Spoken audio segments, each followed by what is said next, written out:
Okay. Let me get us to the microphone, right, y'all, and clip it onto my shirt. There we go. I could clip it somewhere else, but you might not hear me as good. I might have made a small mistake. No, I didn't. I actually didn't make a mistake. Sometimes omission, as I've actually taught, is sometimes screams. And what that means is when you don't say something long enough, then that means you're saying something about something else. This is a Nikon D810. Okay, I got a couple of them. Insanely expensive. Not anymore, really. Nikon's probably going to replace this later this August. They may not with like a D850 or D900. Who knows what the hell. It's probably going to be a like the current Canon 5D. It'll be a 50 megapixel or something like that. Now, even the workflow on this 56 millimeter shooting, ginormous raw files is an issue. And I've got a smoking fast computer. Smoking fast, 32 gig of RAM, quad core. So that's an issue. I mean, do you really need 36 megapixels? No. Here's the point that I'm trying to make. I've actually had a couple people. Now here's two points. I've had a couple people actually question me over and over again about buying this versus a Nikon D750. I show you the D750, but right now I'm filming with it, that and a Voigtlander 28 millimeter. I've had people say, "Are you sure? A D800 or D810 or a D800-E?" It's like, yeah, absolutely, because I don't think I've actually mentioned this camera enough. This is actually Nikon's flagship camera, and people are going, no, the Nikon D4S is Nikon's. No, it ain't. It kind of is, but it isn't. Well, of course, it's been replaced by the D5, but that is not Nikon's flagship camera. That is Nikon's news and sports action flagship camera. Nikon's general use flagship camera is right here. Okay, this is a beast. It's not cheap. I mean, can it sit there and machine gun out? Is it made in Japan? No. Can it? It can still spit out a lot of shots. It's got a compact flash card slot, and it has an SD card slot. And I've not really mentioned this camera enough, even though I got two of them. And that's something else I wanted to address too, is people think that the D4S or the new D5 is Canon as Nikon's flagship camera. No, this is Nikon's current flagship camera. And if you're shooting weddings or corporate events, and you can write it off on your taxes, no, this is the camera that you want. But I've had some people that have questioned me, you keep going on about the D750, and it had an error. The D750 uses a D610 sensor, by the way. What they've done is they've changed up the AD converters and the SNR firmware to give it really awesome high ISO performance. And D750, I mean, I'm using it to film my ugly face on right now, okay, sitting on the tripod. But people have strictly by omission, because I'm always really trying to tell you, what's the best camera for the money. And, D750 is, the best camera for the money. The D7100 for $480 is just the tits. And that's exactly the case.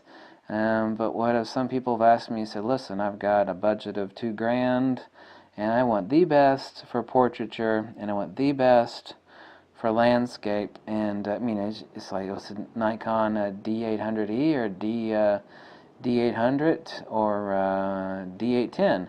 Now, the D800-E and D810 don't have anti-aliasing filters, and they're just the tits for landscape. I mean, that is Nikon's premier, flagship camera for landscape. It's right here.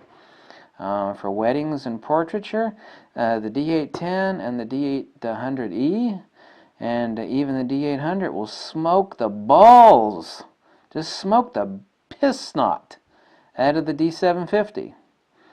So I think I actually haven't mentioned this camera enough, and this camera is the tits, and it's as expensive as a super expensive pair of ones. It's not cheap. And the reason, I wasn't purposely trying to omit this camera and mention, because it's, I love it and I use it, and it's the one downside that it has that I've actually told you about already is that the workflow on this particular lens ain't so hot. because the files are ginormous. But there's also a lot to be said for cropping, being able to crop the hell out of something, and you still got a lot of information there. So everything in life is a trade-off. But this camera is incredible, and you'll actually not hear. I've never heard, nor will you ever hear, someone that's owned a lot of Nikon cameras that either does own or has owned a D750, and either does own, well, he still would have, or she still would have this camera. They wouldn't like get rid of this one. Say that, well, for portraiture or landscape, the D750 would be a better camera. Like hell. This is Nikon's flagship camera. The D4S and the D5 are Nikon's flagship sports and action camera. Okay, that thing is a machine gun. It is meant for ultra low light photojournalism and news sports action. Not to say you can't do sports action with this thing. It's got a decent buffer on it as well.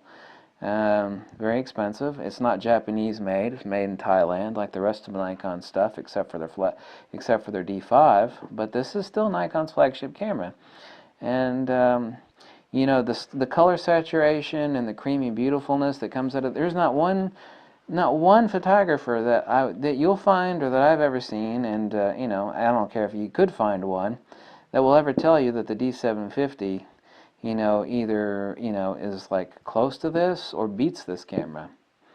I mentioned in a prior video the D750 does beat this camera in very high ISO, low light performance. So if you don't need really like you're someone that shoots a lot of rock concerts or nightclubs or some sort of evening gigs with flash, D750 is better than the D810, but not by drastically much. But for landscape or portraiture or wedding, the Nikon D810 or the D800E or even the D800 will just blow the balls right off the D750. I mean, just murder it and leave it there twitching and bleeding on the ground. So. And I've had some people confused, and I think that confusion, and they've said as much. They say, well, you keep talking about the D750. And it's because it's a best value at $1,500. But you can find like a used D800 or D800E even for that matter, for like $1,700–1,800. And especially when the replacement for this comes out, which is probably later this year, but I have no information on that yet, but it's probably the case. Then the prices on these suckers will go. And that's good news, because the only bad news, like I said, is the workflow on this camera, because the files they're so large they'll just reach out and smack you right in the face. And you're just like, oh Jesus, edit a D810 file, raw uncompressed D810 file. But anyway, I think I haven't mentioned this camera enough. I've obviously said the same thing over and over again, but sorry, I have PTSD issues, so, hey, at least I don't smoke or drink or do drugs or anything. Everybody has an issue, I've had to deal with some nasty stuff in life, and it's had its little side effects, but at least I'm being fair, logical, honest, and accurate, because I need to be objective. But this camera has not got enough mention by me, but the reason for that is because I'm always recommending, anybody could say, well, is blow your wad, put the house in hock and buy the most expensive crap you can buy. Any moron could say that, but that's not useful to anybody. But when someone says, look, I've got a budget of $2,000 or so, and I want the best for landscape, I want the best for wedding portraiture, it's this. It's not the D750. Not saying the D750 won't do it, but I mean, this will just blow the piss snot out of the D750. For those uses, and there ain't no denying that, and nobody's going to step up to that, because they can't. It's not doable. Can't be done. There we go. I think I nailed it. Thank you for watching, and I'll catch you later.